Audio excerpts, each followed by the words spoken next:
Hey, what's up everybody? Happy New Year. Fred McKinnon with eBusiness Online here. It's New Year's Day 2024 and I am at my warehouse, at my office. It's a beautiful, beautiful day here on St. Simon's Island, Georgia, man. Look at that sky. It's a little cool, but just perfect weather.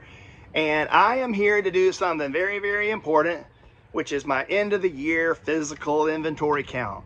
And you might be thinking, Fred, why on earth would you be taking your holiday, New Year's Day, right, to do inventory? Well, I've already had a great morning, relaxed, had my half a pot of coffee that I drank, played some cards, had a great devotion this morning, just relaxed at the house. Now I just wanted to get out of the house for a little while, but this is something that I really enjoy doing. So let's talk about it, all right? I'll talk about e-commerce accounting a lot here because it's very important.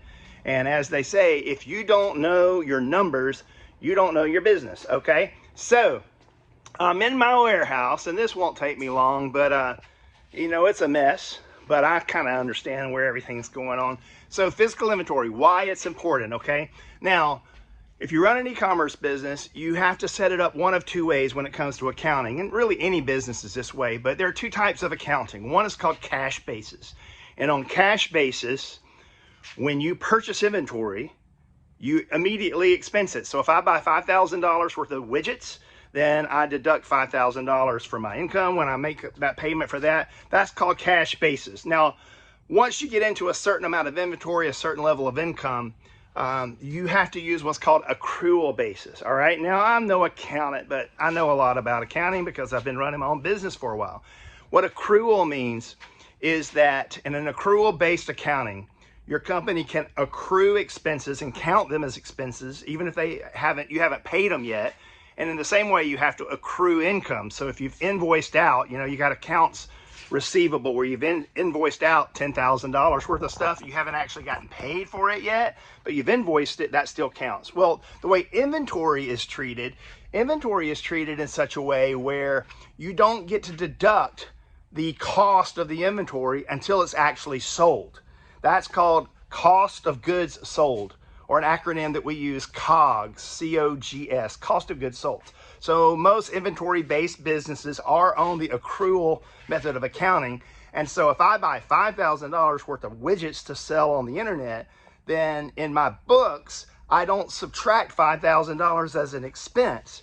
That $5,000 is actually an asset. So all of this stuff you see here, all these pallets full of product, all of this stuff way, way, way up high. If you go up the ladder, there's more stuff way up high. All of this is inventory, and all of this is an asset on my books, all right? Not an expense, an asset. Even though I've already spent money for it, the money's already gone out of the company for it, but instead of being an expense, that actually is an asset. So this inventory actually represents money. When I sell this inventory, the value of the inventory when it sells is cost of goods sold, COGS. And that is what reduces my profit. That's what adds an expense item. So if I have a $10 widget, then I have a $10 inventory asset balance. But when I sell that $10 widget, now my inventory asset balance is zero, and my cost of goods sold, which actually happens on my profit and loss statement, that appears as an expense. So, you know, end of the year, this is super important because this is going to have a profound impact on my profit and loss statement in my business and on my balance sheets. The inventory asset appears on your balance sheet. The cost of goods sold is an expense on your profit and loss statement. Now, I want to make money. I want to be profitable for sure, but for tax reasons, I also want to try to maximize all of my expenses that I can, so that I'm paying less tax, right?